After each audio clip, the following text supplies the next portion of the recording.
నమస్తే, welcome to 99 TV. మెరక పెంచకపోతే మరక తప్పదు. ఇది ఎవరి గురించి, ఎవరు ఏ కాంటెక్స్ట్లో చెప్పారు? ఎవరి గురించో కాదు, ఒక ప్రాంతం గురించి. ముంపునకి గురవుతోంది అని చెబుతున్న రాజధాని ప్రాంతం, ఆంధ్రప్రదేశ్ రాజధాని ప్రాంతం అమరావతి, కొత్త అమరావతి. వెలగపూడి, దాని చుట్టుపక్కల పరిసర ప్రాంతాలు, వెంకటాపురం, ఇంకా దగ్గర దగ్గర 20-30 విలేజెస్. కనీసం 2 మీటర్ల ఎత్తు, కోర్ క్యాపిటల్ ఏరియా వరకు మనం మాట్లాడుకుంటే 2 మీటర్ల ఎత్తు పెంచాలి. మెరక ఎత్తు పెంచాలి, మట్టి పోయించాలి, తోలించాలి, చాలా కాంక్రీట్గా ఉండాలి. అలా తోలించడానికి 2016లో నిపుణుల కమిటీ తేల్చిన లెక్క ఎంత అంటే, అయ్యే ఖర్చు ఎంత అని చెప్పిందంటే దగ్గర దగ్గర ఒక 1500 కోట్లు చెప్పింది. ఈరోజు ఆ లెక్క 10,000 కోట్లకి చేరుకుంది. మనం చేయగలమా? మనకు అంత సత్తా ఉందా? అసలు ఆర్థిక స్తోమత ఉందా? 5 ఏళ్ల విధ్వంస పాలన తర్వాత రూపాయికి ఖజానా తలుపులు తెరిచి ఏమన్నా ఉందా అని, అడుగు పొడుగు ఉందా అని ఎత్తుక్కుంటున్న క్రమంలో 10,000 కోట్లు ఏడ నుంచి తీసుకురాగలం? ఇప్పుడు ఇది పెద్ద సవాల్ ప్రభుత్వానికి. నిజంగా 2 మీటర్ల ఎత్తు పెంచాల్సిన పరిస్థితే ఉంటే మరి అంత అనాలోచితంగా అక్కడ ల్యాండ్ ఎక్విజిషన్ లేదా ల్యాండ్ పూలింగ్ ఏ రకంగా జరిగింది? స్వచ్ఛందంగా రైతుల చేత ఇప్పించుకున్న ప్రభుత్వానికి ఈ ఆలోచన ఆ రోజుల్లో ఎందుకు మందగించింది? ఇప్పుడు సమాజాన్ని తొలుస్తున్న ప్రశ్నలు ఇవి. ఇదేదో వైసీపీ వాళ్ళు చెబుతున్న మాట కాదు. నిపుణుల కమిటీ ఇచ్చిన రిపోర్టుని ది హిందూ 2016లో రిపోర్ట్ చేసింది. సీనియర్ జర్నలిస్టులు రెడ్డెం అప్పాజీ, జీవి రమణరావు గారు కలిసి రాసిన ఆ కథనం ఇవాళ సోషల్ మీడియాలో చాలా బలంగా తిరుగుతోంది. జనరల్గా క్రెడిబిలిటీ ఉన్న ఒక మీడియా హిందూ, వారు పక్కా ఆధారాలు, రిపోర్ట్లు, నిపుణుల అభిప్రాయాలు తీసుకోకుండా ఎలాంటి రిపోర్ట్స్ చేయరు. వివాదాస్పద అంశాల జోలికి అసలే పోరు. వాళ్ళు అందులో మెన్షన్ చేసింది ఏంటంటే, 2 మీటర్ల మేరకు ఎత్తు పెంచాలి అంటే మరి ఎక్కడి నుంచి మట్టి తోలించాలి? దానికి ఆ మెరక 2 మీటర్ల ఎత్తు పెరగాలంటే ఎక్కడి నుంచి తోలించాలి? దానికి అంత ఖర్చు అవుతుంది. ఆ రోజుల్లో సిఆర్డిఏ లెక్క వేసుకుంటే 1500 కోట్లట. ఇవాళ 2024లో ఉన్నది, నేను చెప్పేది 2016 సంగతి. అది ఈరోజు లెక్క చూస్తే 10,000 కోట్లు. మన దగ్గర అంత సొమ్ములు ఉన్నాయా? కేంద్ర ప్రభుత్వం భరిస్తుందా? స్నేహహస్తం కోసం లేకపోతే సాయం కోసం చేయి చాచి అడిగితే అప్పులు ఇప్పిస్తామని చెబుతున్న కేంద్ర ప్రభుత్వం గ్రాంట్ ఇస్తామనే మాట రాట్లా. అప్పులు దగ్గరుండి ఇప్పిస్తాం, మేము గ్యారంటీగా ఉంటాం. అదేదో మీరే తీసుకొని ఆంధ్రప్రదేశ్కి ఇచ్చి ఒక రాజధానిని ఆంధ్రప్రదేశ్ నిర్మించుకునేలాగా మీరు మీ హృదయ వేషాలన్నీ చాటుకోవచ్చు కదా అని కేంద్ర ప్రభుత్వాన్ని అడిగితే ఆర్థిక మంత్రి గారు చాలా నిక్కచ్చిగా ఉంటారు.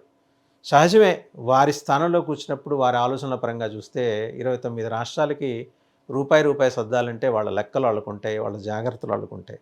కానీ మనకు కూడా అప్రమత్తత ఉండాలిగా. మనం ఇలాంటిది ముందరే ఊహించినప్పుడు, ముందరే ఫోర్సీ చేసినప్పుడు, నిపుణుల కమిటీ తన అభిప్రాయాన్ని సిఆర్డీకి చెప్పినప్పుడు తక్షణం దాని ఆల్టర్నేటివ్ మెకానిజం వైపు, ప్లాన్ బి వైపు దృష్టి పెట్టాలి కదా. ఎందుకు దృష్టి పెట్టలేకపోయాం? కేంద్రంతో ఘర్షణకి దిగటం, ఏదైతే అదవుతుందని చెప్పి నల్ల చొక్కాలు వేసుకొని మనం ధర్నాలు చేయటం, ప్రత్యేక రైళ్లు నడపటం, దీక్షా శిబిరాలు నడపటం మీద పెట్టిన దృష్టి ఫండ్ జనరేషన్ మీదకి ఎందుకు పెట్టలేకపోయాం? మేధావిలోకం కాదు, ఇవాళ సామాన్యులు అడుగుతున్నారు. అమరావతి మునిగిపోయిందని ఒక సెక్షను, అబ్బే మునిగిపోలేదు, దేదీప్యమానంగా వెలిగిపోతుందని మరో సెక్షను, మీడియాలో చెడుగుడు ఆడుకుంటుంటే అసలు ఏం జరుగుతోంది ఆంధ్రప్రదేశ్లో అని తెలియక తలపట్టుకుంటున్న వాళ్ళు లక్షల మంది ఉన్నారు. వేరే రాష్ట్రాలు, వేరే దేశాల్లో సెటిల్ అయిన ఆంధ్రప్రదేశ్ ప్రాంతీయులు. సో ఈ రకంగా చూస్తే ఎన్ఆర్ఐస్ చాలామందికి డౌట్ వస్తుంది. అందాక ఎందుకు? మొన్న ఒక ప్రముఖ తెలుగు దినపత్రిక అమరావతి బ్రహ్మాండంగా ఉంది, అసలు రోడ్లన్నీ నీట్గా ఉన్నాయి, క్లీన్గా ఉన్నాయని ఒక ఫోటోతోటి అద్భుతమైన కథనం. ది హిందూ ఇంకో కథనం ఇచ్చింది. సీనియర్ జర్నలిస్ట్ సాంబశివరావు గారు రాసిన దాంట్లో కరకట్ట మీదుగా మునిగిపోయిన వాళ్ళని బయటికి తీసుకురావడానికి తాళ్ల సాయంతో ఫోటోలు కూడా ప్రచురించింది. సరే, విజువల్ మీడియాలో అంటే గ్రాఫిక్స్ తోటి వస్తాయి, హిందూ లాంటి మీడియాకి అవసరం ఉండదు. బయటికి తీసుకొచ్చి సాయం అందిస్తున్న పరిస్థితి. ముఖ్యమంత్రి గారు నివాసం ఉండే గెస్ట్ హౌస్ కూడా ఆల్మోస్ట్ నీళ్ళల్లో మరి మునిగిపోయిన పరిస్థితి. ముఖ్యమంత్రి స్వయంగా, అంటే ఆయన పనిమంతుడు కాబట్టి క్యాపిటల్కి వచ్చి, విజయవాడకు వచ్చి ఆయన దగ్గరుండి సహాయక చర్యల కోసం కలెక్టర్ ఆఫీస్లోనే తన క్యాంప్ ఆఫీస్ ఏర్పాటు చేసుకుని పనిచేస్తున్నారు. రైట్, మీకు ఆ స్పిరిట్ ఉంది ముఖ్యమంత్రి గారు, బట్ మీ ఎమ్మెల్యేలకు ఎంతమందికి ఆ స్పిరిట్ ఉంది? ఈ ప్రశ్న కూడా సోషల్ మీడియా మరి ఆంధ్రప్రదేశ్ ప్రభుత్వాన్ని పయనిస్తుంది. ఓ పక్క ఇంత జరుగుతుంటే జగన్మోహన్ రెడ్డి గారు వరద బురద రాజకీయాలు చాలా అద్భుతంగా చేసుకుంటూ వస్తున్నారు ఆయన. ఆయనేమంటారు, ఈయన నివాసం కాపాడటం కోసం, చంద్రబాబు గారి నివాసాన్ని నీళ్ల ముంపు నుంచి కాపాడటం కోసం బుడమేరు లాక్కులు ఎత్తారంటారు. బట్టతలకి మోకాలికి ముడేయటం అంటే ఇదే. ఎక్కడ బుడమేరు, ఎక్కడ ముఖ్యమంత్రి గారి నివాసం? కృష్ణ 5.5 లక్షలు దాటి 8 లక్షలు దాటి క్యూసెక్కులు దాటి వచ్చినా కూడా సిటీకి ఏం కాల, రిటైనింగ్ వాల్ ఉండటం వల్ల.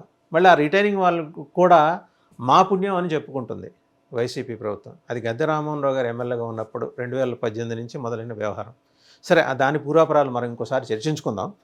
కానీ ఇక్కడ ఏంటంటే బుడమేరు లాకులు ఎత్తాల్సిన నెసిటీ ఎందుకు వచ్చిందనేది ఒకసారి వెళ్ళాలి మనం. ఒకసారి వెనక్కి వెళ్ళాలి.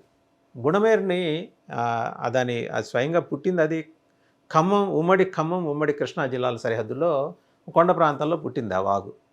ఆ వాగు అక్కడి నుంచి వరద నీటిని తన్నుకుంటూ ఎందుకు వచ్చింది అని చూస్తే, ఖమ్మం టౌన్లో ఒక గోళ్లవాగు అని ఒక వాగు టౌన్ మధ్య నుంచి ప్రవహిస్తుంది. అది వెళ్ళే మార్గాన్ని తెలంగాణ ప్రభుత్వం 100 కోట్లు పెట్టి మూసేసింది. అది లేకపోతే మున్సిపాలిటీయో, ఖమ్మం మున్సిపల్ కార్పొరేషన్ మూసేసినప్పుడు మరి ఆ నీళ్లు భారీ వర్షం వచ్చినప్పుడు ఆ నీళ్ళు ఎటుపోవాలి? దారి ఎత్తుక్కుంటూ వచ్చి మున్నేరులో కలిసింది గోళ్లవాగు నీరు. ఆ మున్నేరు తన్నుకుంటూ వచ్చి బుడమేరులో కలిసింది. ఆ బుడమేరు ఊరుకుంటుందా? తన చుట్టూ ఆల్రెడీ ఇన్ని ఆక్రమణలు ఉన్న తర్వాత మరి 24 వంపుల్లో వెంచర్లు వేసేశారు. ఆ తిలా పాపం తలా బిడికాడు. ఇదేదో ఒక తెలుగుదేశాన్ని నిందించక్కల్లా, మధ్యలో కాంగ్రెస్ రాజ్యం వెళ్ళింది 83 నుంచి చూస్తే. అండ్ ఆక్రమణలు చెరువు గట్టెంబడి కాలువలు వెంబడి ఆక్రమణలు విజయవాడ కొత్త కాదు, 1960 నుంచి ఉన్నాయి.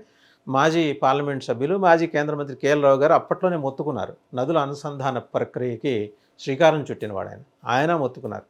సో ఇవన్నీ ఈ వెంచర్లే ఇవాళ కొంప ముంచాయి. ఈ రోజు కూడా బుడమేరుకి వరద మళ్ళీ పెరగడంతో శివారు కాలనీలు, వైఎస్ఆర్ కాలనీ ఇలాంటివి అప్రమత్తం అవ్వాల్సిన పరిస్థితి. సో ఓవరాల్గా చెప్పేది ఏంటంటే, మనకి అక్కడెక్కడో మొదలెడితే, ఖమ్మంలో మొదలెడితే బుడమేరు దాకా వచ్చింది. సరే, ఆ అంశం పక్కన పెడితే ఇక్కడ మెరక పెంచడానికి పైసలు ఎవరిస్తారు? ఆంధ్రప్రదేశ్ ప్రభుత్వం ఏ విధంగా దీన్ని ముందుకెళ్తుంది? వరల్డ్ బ్యాంక్నే ఏమన్నా అప్రోచ్ అవుతుందా, లేదా గ్లోబల్ లెవెల్లో ఉన్న ఫైనాన్షియల్ ఇన్స్టిట్యూషన్స్ దగ్గరికి ఏమన్నా అప్రోచ్ అవుతుందా? చూడాలి మరి.